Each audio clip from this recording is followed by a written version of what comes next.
अस्सलामुअलैकुम। आज हम बात करने वाले हैं एक बहुत ही जानी पहचानी दवा एल्सिनिक के बारे में। ये टैबलेट और सिरप दोनों शक्लों में आती है और बहुत से लोग इसे इस्तेमाल करते हैं। आइए देखते हैं कि ये है क्या और काम कैसे करती है। मेदे में जलन, तेजाबियत या अल्सर, ये ऐसी तकलीफें हैं जो जिंदगी को काफी मुश्किल बना देती हैं। अगर किसी को इसका तजुर्बा हुआ है तो वो जानता है कि इससे निजात कितनी बड़ी नेमत है। आज हम इसी मसले के एक बहुत ही खास हल पर बात करेंगे। तो चलिए शुरू करते हैं। अल्सैंग, जिसका असल नाम सुक्रेल्फेट है, ये कोई आम मादे की दवा नहीं है। नहीं, इसका काम करने का अंदाज बिल्कुल ही अलग है।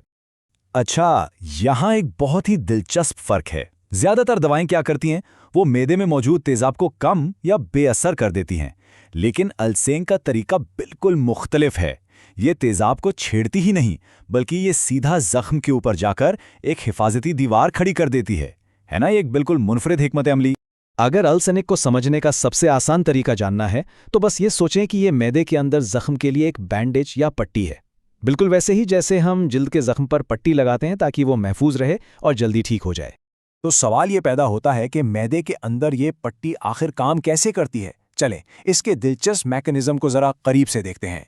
तो होता यह है कि जैसे ही अल्सेनिक मैदे के तेजाबी माहौल में पहुंचती है, ये फौरन इसके साथ मिलकर एक गाढ़े जेल जैसे मादे में बदल जाती है। और इस जेल की खासियत यह है कि ये सीधा जाकर अल्सर या जख्म वाली जगह से मजबूती से चिपक जाता है। चलें, इस पूरे अमल को एक एक कदम करके समझते हैं। सबसे पहले दवा मैदे में जाती है, वहां ये तेजाब के साथ मिलके जेल बनाती है।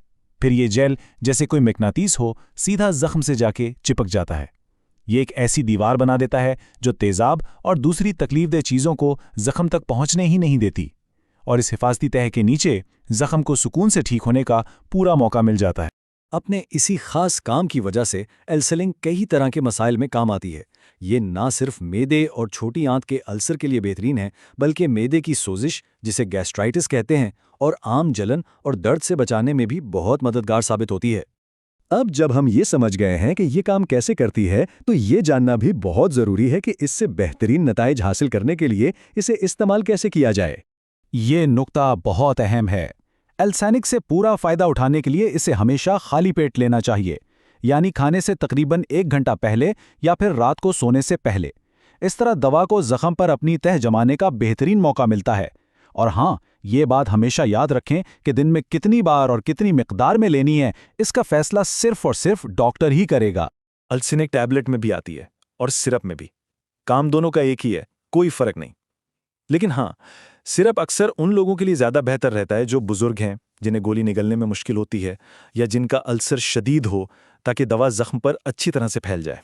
हर दवा की तरह अल्सिंक के इस्तेमाल में भी कुछ एहतियातें बरतना बहुत ज़रूरी हैं।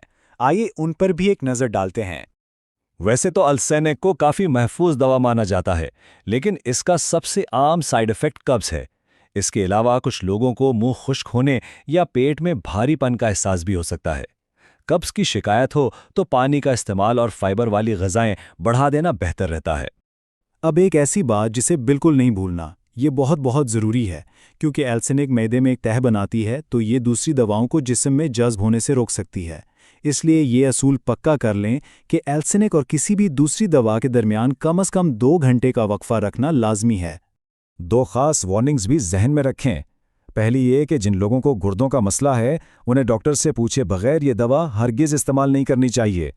और दूसरी ये कि अगर इसे लंबे अरसे तक इस्तेमाल करना है तो वो भी सिर्फ डॉक्टर की निगरानी में ही होना चाहिए। और आखिर में सबसे अहम बात जो हर दवा पर लागू होती है, कोई भी दवा हो, चाहे वो एल्सिंक ही क्यों ना हो, हमेशा अपने डॉक्टर या फार्मासिस्ट के मशवरे से ही इस्तेमाल करें। खुद से इलाज करना खतरनाक साबित हो सकता है।